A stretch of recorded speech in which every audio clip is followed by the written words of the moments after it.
Hi, boys and girls. It's Mrs. Mateka. I am going to read to you a special story that we always like to read when we're celebrating Black History Month, and it's all about the Underground Railroad. I know that you've been practicing maybe some of the song with Miss Aarons.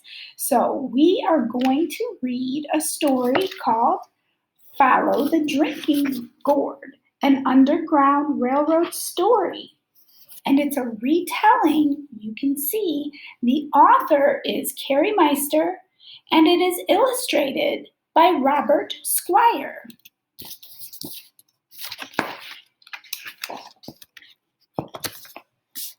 Follow the Drinking Gourd is an American folk song. The song explains how slaves in the southern United States could follow the Big Dipper, that constellation in the sky, and the North Star to the freedom in the North. Before the Civil War, many slaves escaped and made their way north using stars to guide them so they could look up in the sky and know where they were going. Historians are unsure if a man named Pegleg Joe went from plantation to plantation singing Follow the Drinking Gourd, but there was a system of people and places called the Underground Railroad. They helped slaves on the run by giving them places to stay along the way. There were so many helpful people to help the slaves get to the north to be free. Here's the story. Pegleg Joe was a traveling man. He enjoyed hot, muggy nights, walking down dirt roads. He enjoyed meeting new people, but most of all, he loved to sing. His favorite song was Follow the Drinking Gourd. He loved the song because it was a secret map that helped slaves in the South find freedom in the North. See Pegleg Joe? And then do you see all of the people that are in the field and they're picking cotton, and he wants to go and to the north.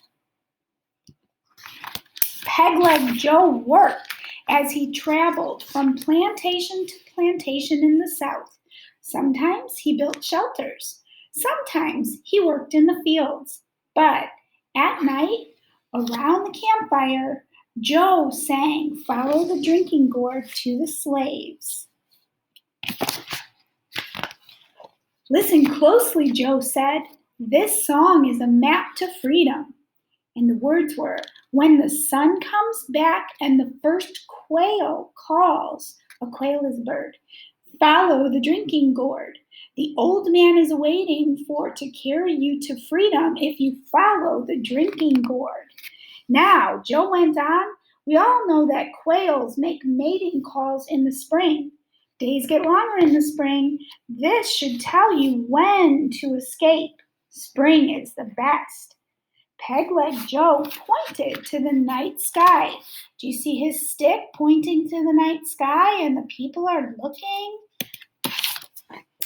Follow the drinking gourd. Follow the drinking gourd. The old man's waiting to carry you to freedom if you follow the drinking gourd. See that big dipper in the sky, Joe asked? That's the drinking gourd. See that really bright star above it? That star always points north. The slaves knew what north meant. It meant freedom. And you can't see the star on this picture, but it's like right up here, that North Star. And that's what the slaves would look at to tell them where to go. The river bank will make a mighty good road. The dead trees show you the way. Left foot, peg foot, traveling on. Follow the drinking gourd. Listen up, Joe said. This is important. The first river in the song is the Tombigbee River. Follow that waterway. The water will help hide your scent. Slave catchers and their dogs can't track you in the water. So see, he's showing them this symbol. And if they see this, then they know they're on the right path. Joe picked up a stick. He drew in the dirt and said, I marked dead trees on the path like this. He made a picture of a left footprint next to a circle. He tapped his wooden leg and chuckled. The circle is my peg leg. Okay, so see, he put that symbol so the people who were going north would know that they were going the right way. The river ends between two hills. Follow the drinking gourd. There's another river on the other side.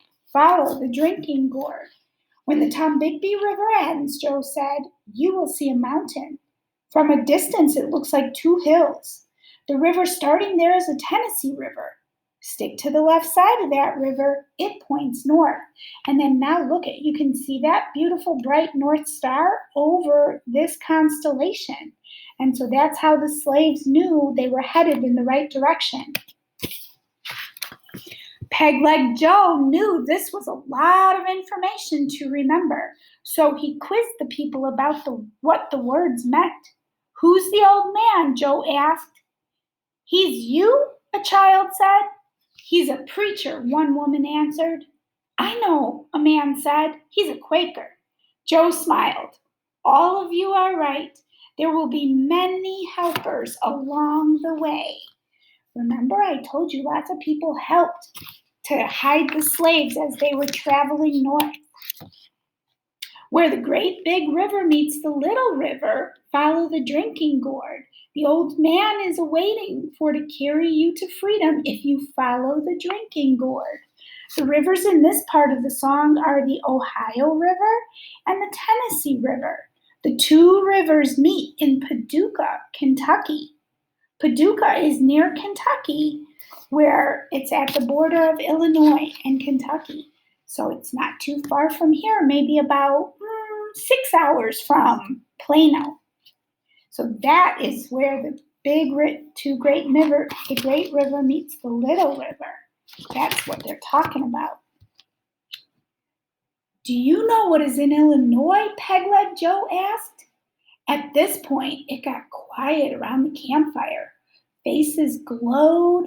Some people laughed. Some cried. But they all whispered the same thing.